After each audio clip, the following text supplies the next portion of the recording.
মসজিদে একজন ইমাম সাহেব ছিলেন। উনি 5 ওয়াক্ত নামাজের প্রতি রাকাতে প্রতি নামাজে উনি আলহামদুলিল্লাহ সূরা ইখলাস পড়তেন, পড়িয়া আরেকটা সূরা মিলাইতেন। কোনছে দেখি এমনি যদি পড়ে তাহলে খারাপ লাগবে না? স্বাভাবিক। কোন ইমাম সাহেব যদি আলহামদুলিল্লাহ পড়ে বলে আরেকটা পড়ে তবে বলবো আমি নতুন শুরু করেছি, ঠিক না? তো নবীজির ওই সাহাবী ইমাম সাহেব উনি আলহামদুলিল্লাহ পড়িয়া সূরা ইখলাস পড়িয়া আরেকটা সূরা পড়িয়া রুকু সিজদা করে এভাবে নামাজ পড়ায়। মুসল্লিরা বললেন, হে ইমাম সাহেব, হয়তো আপনি সূরা ইখলাস পড়ে নামাজ পড়ান, না হয় অন্য সূরা পড়ে পড়ান। এক রাকাতে আলহামদুলিল্লাহ পড়ে আর 2 সূরা কেন পড়েন? সূরা ইখলাস বাদ দিয়ে দেন, না হয় অন্যটা পড়েন। উনি বললেন যে দেখো, যেভাবে ইমামতি করতেছি আমি এমনি নামাজ পড়াবো, মন চাইলে রাখো আর না রাখো, মন চাইলে আমার পিছনে পড়ো, না হয় না পড়ো, আমি এভাবেই নামাজ চালিয়ে যাব, পড়াবো। ওই ইমাম সাহেবকে নবীজি নিযুক্ত করেছিলেন। কিছুদিন পর নবীজি কুবা এলাকায় গিয়েছেন। তখন ওই এলাকার মুসল্লি সাহাবীরা নবীজির দরবারে নালিশ করলেন, ইয়া রাসূলুল্লাহ, ইয়া হাবিবাল্লাহ, আমাদের মসজিদের ইমাম সাহেব হুজুর উনি এক রাকাতে আলহামদুলিল্লাহ পড়িয়া ইখলাস পড়িয়া আরেকটা সূরা পড়িয়া রুকু সিজদা করে এইভাবে উনি নামাজ পড়ায়।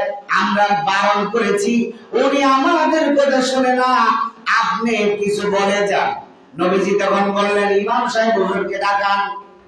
হুজুরকে ডাক দেওয়া হলে উনি নবীজির দরবারে গেলেন। নবীজি বললেন, হে ইমাম সাহেব, আপনি কেন এক রাকাতে আলহামদুলিল্লাহ ইখলাস পড়ে আরেক সূরা পড়েন, এমনি কেন নামাজ পড়েন? উনি বলেন যে ইয়া রাসূলুল্লাহ, ইয়া হাবিবাল্লাহ, এই সূরা ইখলাস কি বড় ভালোবাসি, কারণ এই সূরাটা আমার আল্লাহ তাআলার পরিচয় পত্র। সুবহানাল্লাহ। এই সূরাকে সেজন্য আমি ভালোবাসি, মহব্বত করি, প্রতি রাকাতে পড়ি, উঠতে বসতে পড়ি, সব জায়গায় পড়ি। নবীজি বললেন, হে মুসল্লিরা, সাক্ষী থাকো, আমি নবী ঘোষণা দিয়ে গেলাম, তোমাদের এই ইমাম সাহেব, এই সাহাবী আল্লাহ তাআলার জান্নাতের মেহমান। সূরা ইখলাসকে ভালোবাসার কারণে, বেশি বেশি পড়ার কারণে সে আল্লাহ তাআলা জান্নাতের মেহমান হয়ে গিয়েছে। সুবহানাল্লাহ।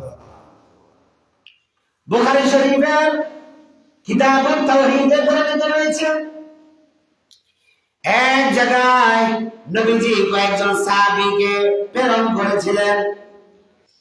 ওই সাহাবায়ে কেরাম যুদ্ধের ময়দানে গিয়েছিলেন। যুদ্ধ থেকে ফেরত আসিয়া ওনাদের যে কমান্ডার ছিল, ওই কমান্ডার উনি নামাজে আলহামদুলিল্লাহ প্রত্যেক রাকাতে সূরা ইখলাস পড়তেন।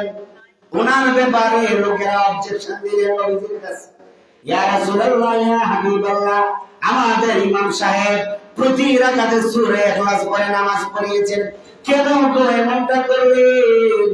আমরা অনেকবার নিষেধ করেছি, উনি শুনেন নাই, আপনি কিছু বলে দেন। নবীজি জিজ্ঞাসা করলেন, হে ইমাম সাহেব, হে যুদ্ধের কমান্ডার নেতা, আপনি কেন নামাজে বারবার সূরা ইখলাস পড়েছেন? উনি বলেন যে হুজুর, এই সূরাটাকে আমি বড় ভালোবাসি। সুবহানাল্লাহ।